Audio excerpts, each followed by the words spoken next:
dahsyatnya kekuatan perasaan. Jadi Allah itu sang keberadaan, sering disebut Robbil Alamin, sang kehadiran, sang fasilitator, hanya menunggu proposal dari kita. Makanya Allah itu mengatakan, ya Allah itu tergantung kepada dirimu sendiri. Hidupmu mau seperti apa, sebetulnya itu diawali dari diri kita. Ada dua yang harus diperhatikan dalam diri kita, yaitu pikiran dan perasaan. Pikiran itu ibarat mobil, dia itu tidak punya daya apa-apa kalau belum diisi bensin. Karena mobil itu baru punya kemampuan secara fungsional kalau diisi bensin. Nah, mobilnya itu adalah pikiran. Sedangkan perasaan itu adalah bensinnya. Nah, oleh karena itu maka apa yang dipikirkan ketika kita memberi rasa yang dalam, itu artinya kita memang sungguh-sungguh ingin agar yang dipikirkan itu terjadi. Nah, di akhir sesi nanti kita akan meditasi untuk mengkreasi apa yang kita mau. Dan nanti kita lihat beberapa hari ke depan. Jangan heran kalau ada sesuatu yang spektakuler terjadi dalam kehidupan kita. Dan kita buktikan itu. Kita akan belajar dulu bagaimana cara semesta bekerja. Karena mekanisme ini harus dipahami. Sehingga kalau nanti terjadi, kita sudah punya pola.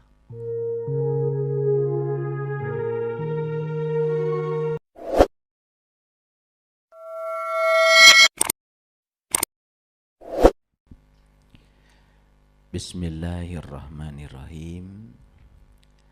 Assalamualaikum warahmatullahi wabarakatuh. Salam sejahtera untuk kita semua. Om Swastiastu, Namo Buddhaya, salam kebajikan, sampurasun. Rahayu Sagung Dumadi.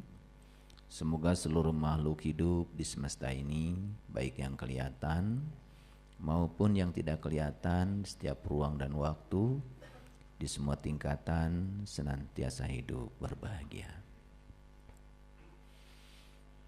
Kita bersyukur atas hari baru yang masih dititipkan semesta kepada kita. Sepanjang tubuh ini masih diizinkan bernafas, berarti semesta masih akan menggunakan kita sebagai tangannya. Oleh karena itu, mari kita bersyukur atas semua limpahan kasih sayang tanpa batas, bersama-sama memujinya dengan membaca hamdalah. Alhamdulillahirabbil alamin. Mari kita awali proses belajar kita hari ini bersama-sama memohon ridho dan berkah Allah.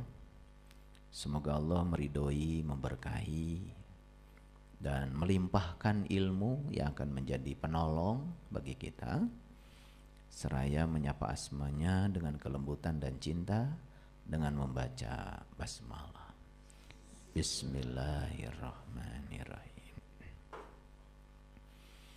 Saya ingin berbagi pengalaman tentang betapa dahsyatnya kekuatan perasaan. Dan sebelum saya masuk pada topik ini, saya ingin mengingatkan bahwa apapun yang terjadi kepada kita, orang yang didatangkan di sekitar kita, kejadian, peristiwa, semua itu sebetulnya adalah perasaan kita yang telah menariknya. Tapi banyak yang tidak jujur terhadap ini, karena ada konsep yang keliru di alam bawah sadar kita, di mana kita menganggap seakan-akan segala sesuatu yang terjadi itu sumbernya sama, yaitu Tuhan. Padahal Tuhan itu adalah sumber cinta, sumber keindahan, sumber kebaikan, sumber kedamaian, sumber keberlimpahan. Jadi sederhana sebetulnya. Orang yang hidupnya harmonis, berkelimpahan, sehat, waras, apapun yang dia butuhkan selalu ada. Itu karena dia sudah mampu menggunakan kekuatan Tuhan dalam dirinya. Dan sebaliknya orang-orang yang hidupnya berantakan, sakit, kekurangan, hubungan sosial terganggu, itu sebetulnya bukan dari Tuhan. Itu berasal dari ketiadaan Tuhan. Loh, memangnya Tuhan pernah tidak ada?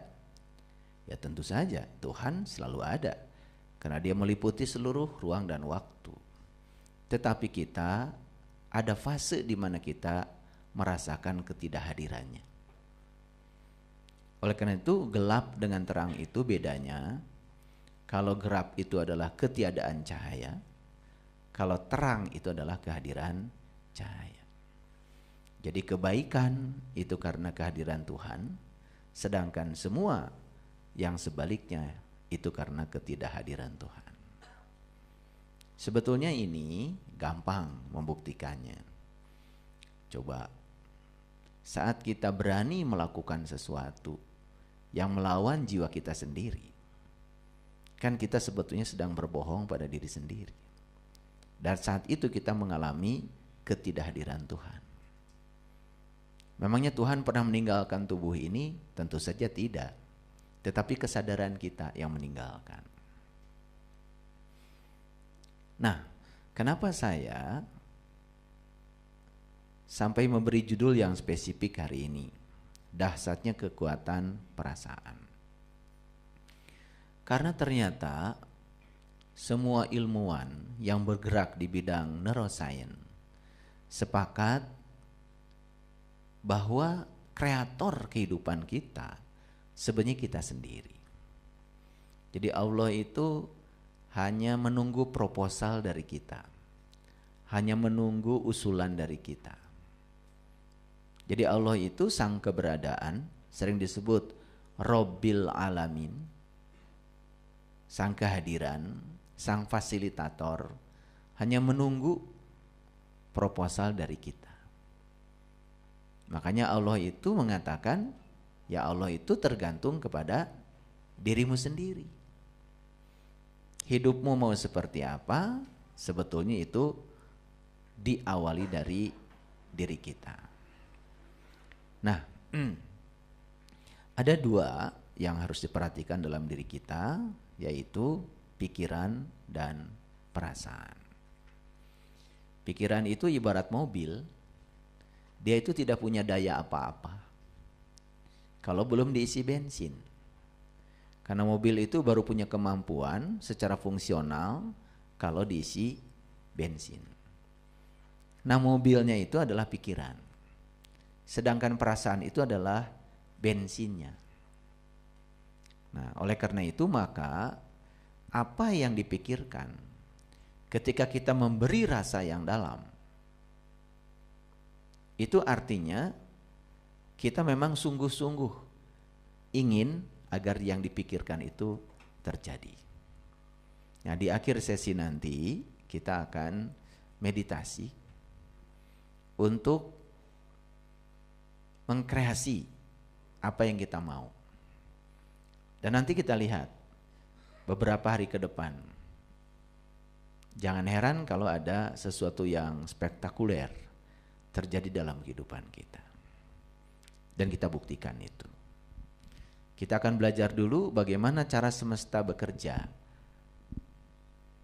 Karena mekanisme ini harus dipahami. Sehingga kalau nanti terjadi, kita sudah punya pola. Nah, sebelum kita masuk pada dahsyatnya kekuatan perasaan, saya ingin menyampaikan beberapa dasar dulu. Bisa dilihat ya di slide yang sudah saya tampilkan. Ini adalah Quran Surat Al-Mulk. Quran Surat Al-Mulk itu surat ke-67 ayat yang pertama. Makanya kan umat Islam banyak sekali ya, kalau lagi susah baca aja Quran Surat Al-Mulk.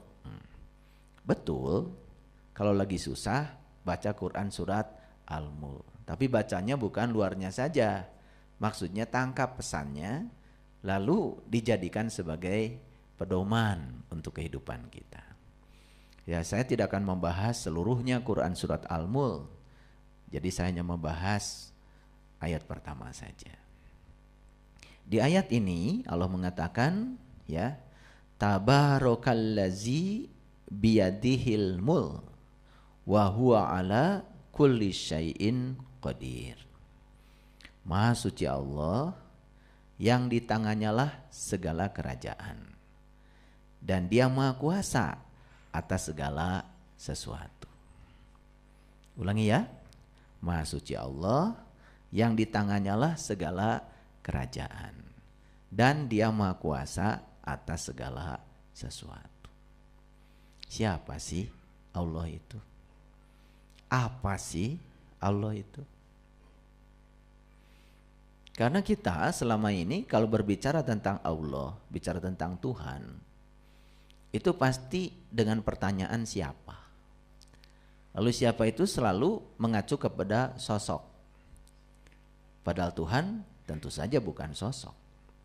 Karena kalau Dia sosok, tidak mungkin meliputi seluruh makhluk. Bagaimana Dia ya Maha Kuasa atas segala sesuatu kalau Dia adalah sosok? Seperti kita nih, kita kan sosok, tangan kita terbatas, kita tidak bisa menguasai segala sesuatu. Begitu saya sedang ada di tempat ini, saya meninggalkan rumah saya juga sudah tidak punya kuasa dengan rumah saya. Jadi yang disebut dengan Maha Kuasa itu berarti Dia sangat menguasai yang dikuasainya.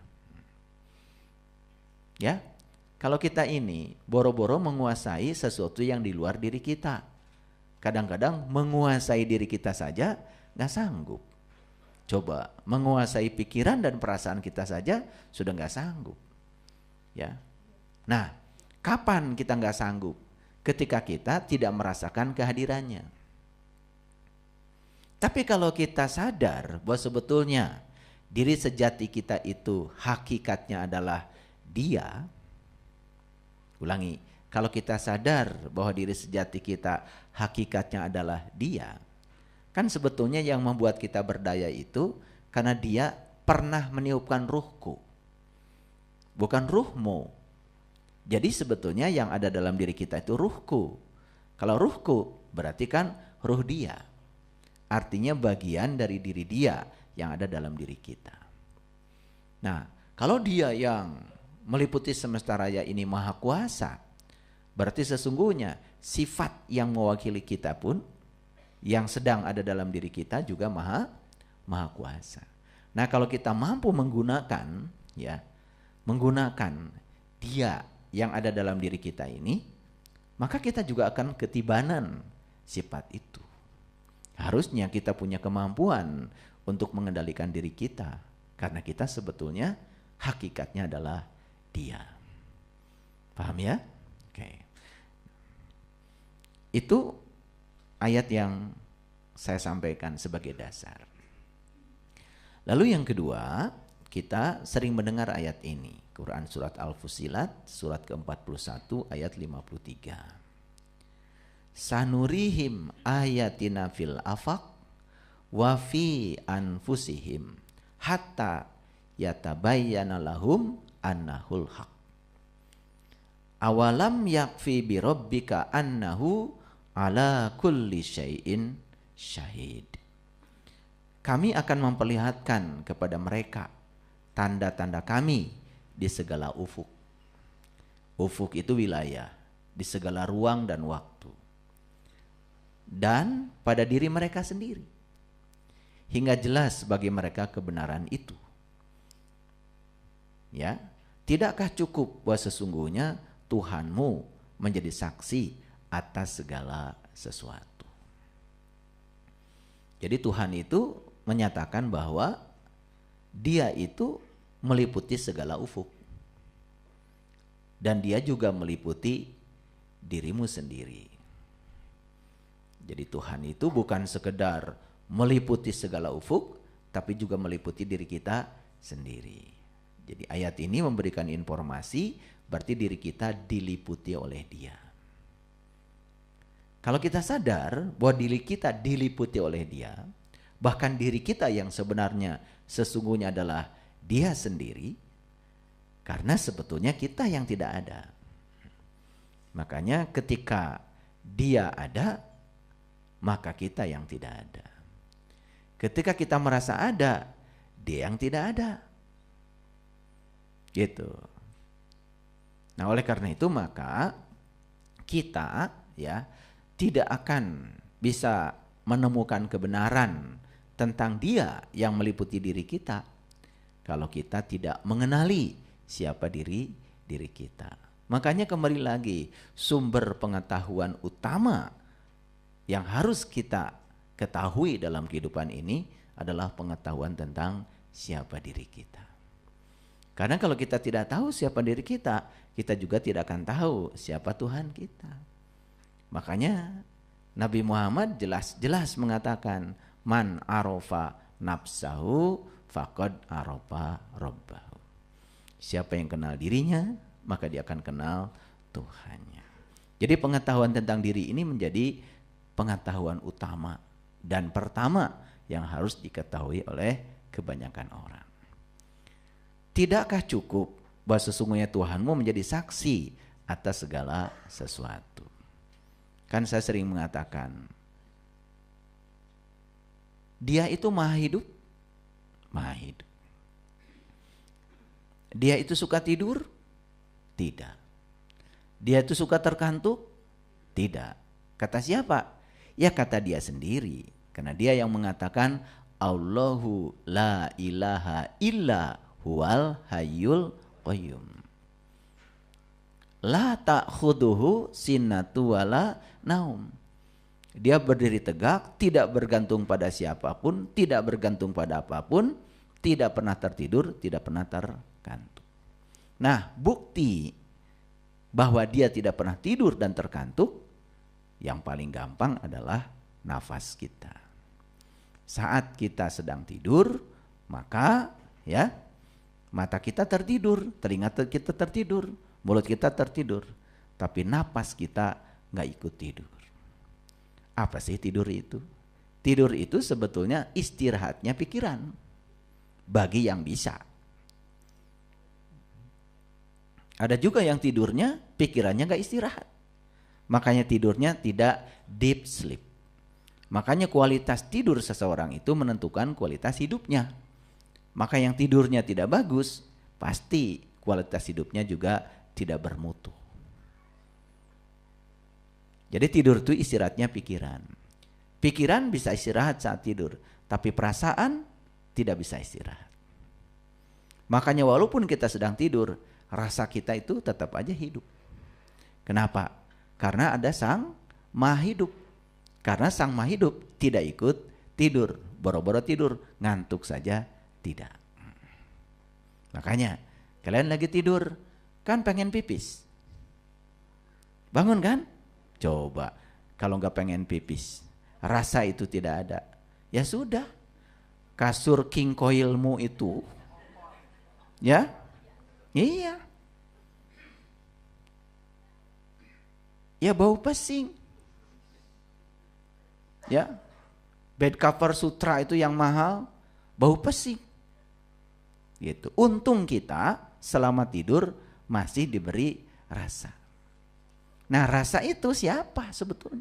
Siapa pemilik rasa? Tadi makan ya? Makan. Makan apa tadi? Bakso. Kok tahu itu bakso? Tahu rasanya bakso? Tahu. Bisa merasakan rasanya? Bisa. Siapa sih yang merasakan bakso?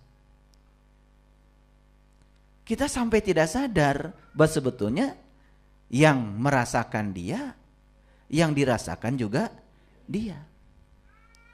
Tadi di bakso ada asin-asinnya enggak? Ada. Kelihatan asin? Enggak kelihatan. Yang dimasukkan ke bakso itu garam. Tapi yang dirasakan kok asin? Coba, bisa enggak Bapak Ibu memisahkan asin dari garam? Yang dibutuhkan kan asin, tapi tetap yang dibeli garam. Tapi sampai sekarang belum ada orang yang bisa memisahkan rasa asin dari garam. Coba kalau kita lebih dalam lagi, siapa sih sesungguhnya rasa itu? Kita masih mencari dia di luar diri kita. Padahal justru karena kehadiran dia dalam diri kita yang berwujud sebagai nafas, kita bisa merasakan, oh ini bakso.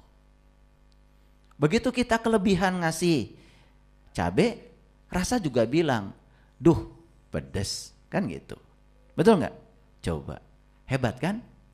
Nah yang gitu saja sampai kita tidak merasakannya. Karena kita hidup dalam keadaan tidak kesadaran. Yuk sekarang kita akan masuk lebih dalam.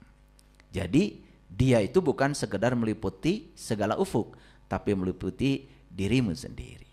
Nah kalau kita diliputi oleh dia, berarti dia yang meliputi alam semesta kan sifatnya sama dengan dia yang meliputi diri kita sendiri. Harusnya kalau kita bisa menggunakan kekuatan dia di dalam diri kita, harusnya hidup kita menakjubkan. Makanya kita akan menggunakan sekarang kekuatan rasa itu untuk mengkreasi kehidupan kita. Pastikan semua orang ingin hidupnya sehat, hubungan baik, betul nggak? Dompet tebal, kan pasti kan? Pasti. Semua yang diinginkan oleh kita pasti yang kita suka.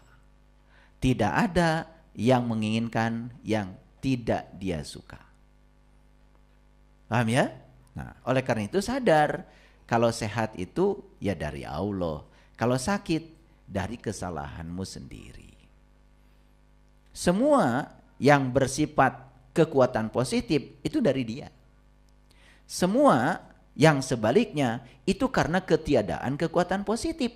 Karena kita belum bisa menggunakan dia sepenuhnya, belum merasakan kehadiran dia dalam diri kita sepenuhnya. Makanya kita nanti akan mengakhiri sesi ini dengan meditasi. Siap? Oke, lanjut dulu. Cerita-cerita dulu, santai dulu. Santai aja ya, santai aja. Belajarnya santai. Mau kakinya diselonjorkan ke depan, selonjorkan. Santai aja, santai, ya santai.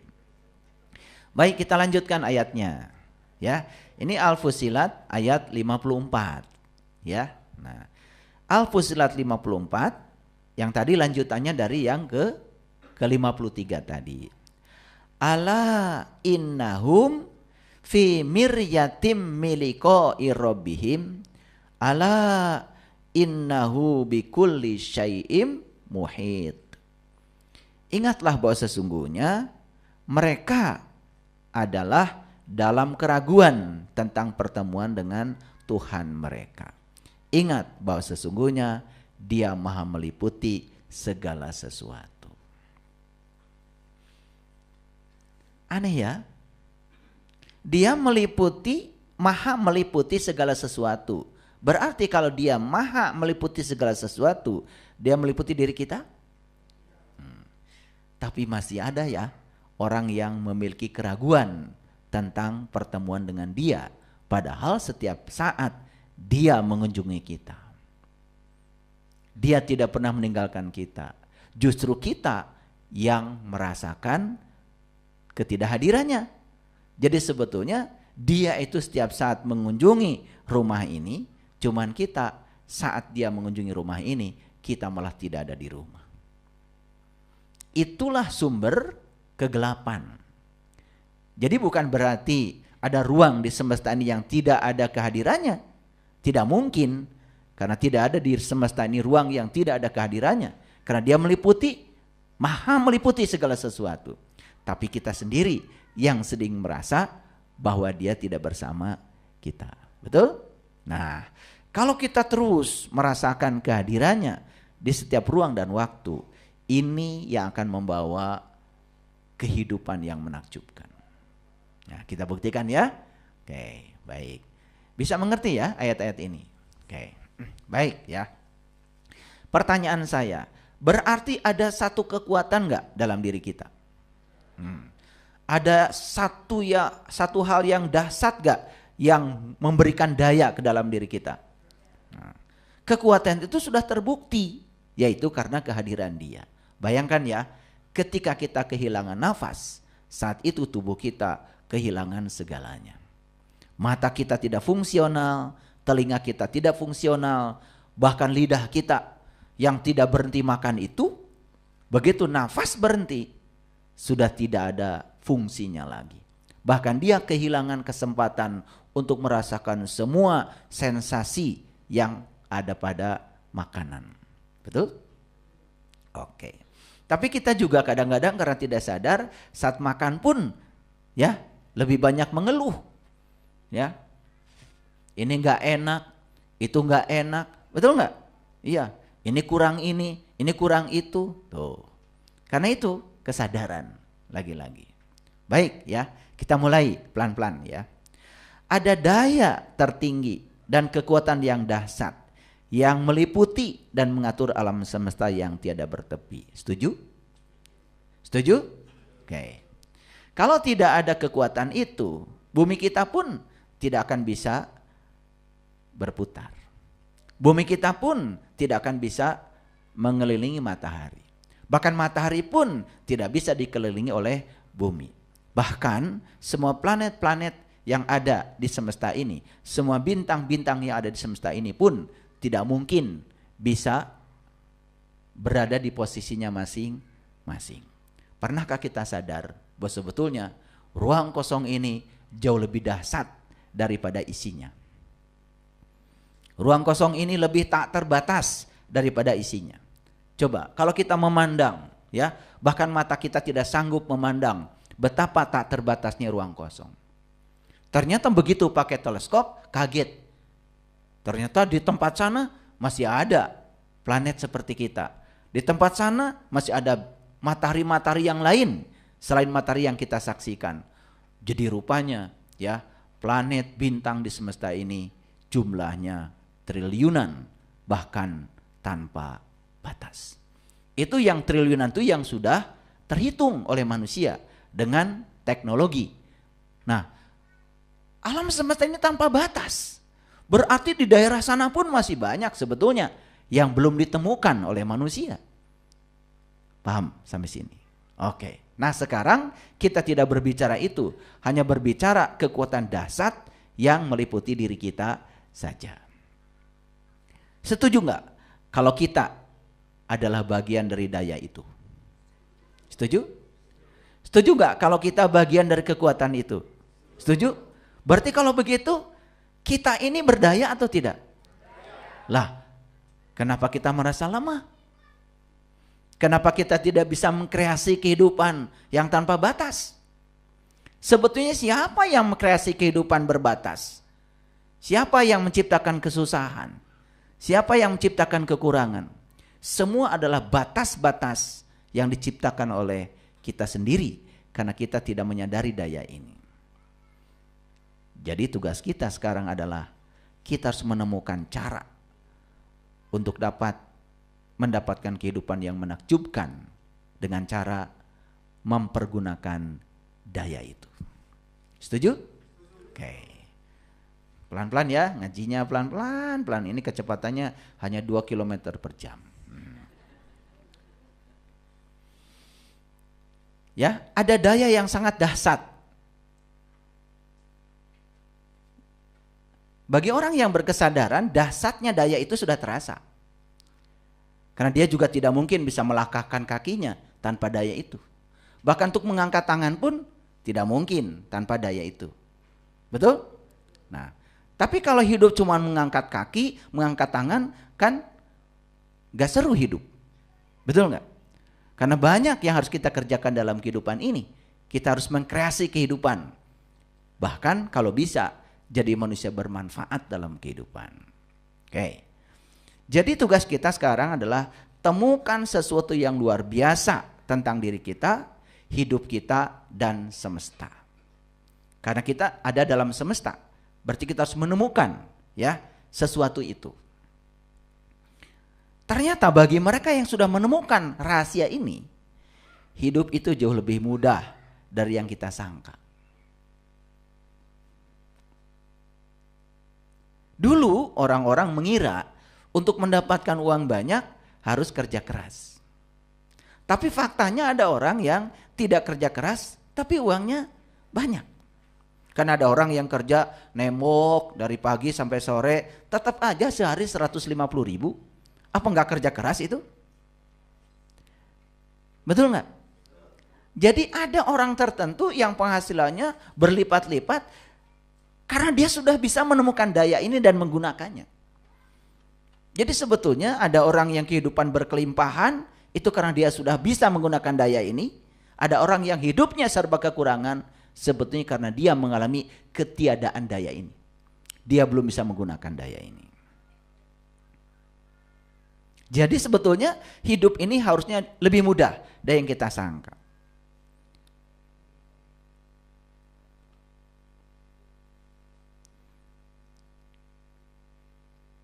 Siapapun yang sudah menemukan daya itu, maka dia hanya tinggal menunggu keajaiban dari hidup. Kapan? Saat ini. Cuman memang daya ini tidak bisa diungkapkan dengan kata-kata. Namun daya itu nyata. Ada. Ada kan? Coba angkat tangannya. Tuh. Kok tangan bisa terangkat ya? Kenapa? Nah, tapi ada daya juga kalau tidak ada keinginan, tangan tidak terangkat. Betul nggak? Karena ada keinginan dulu, ada keinginan mengangkat tangan, lalu daya bekerja. Jadi sebetulnya asal punya keinginan, daya bekerja.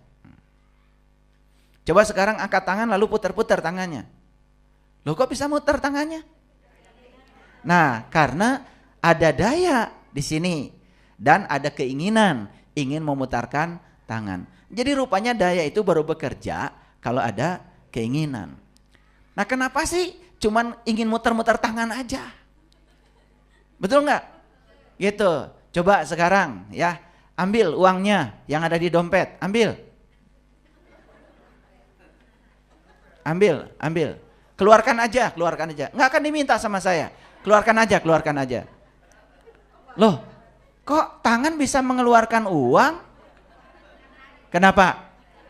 Karena ada keinginan. Jadi sebetulnya asal punya keinginan, daya bekerja.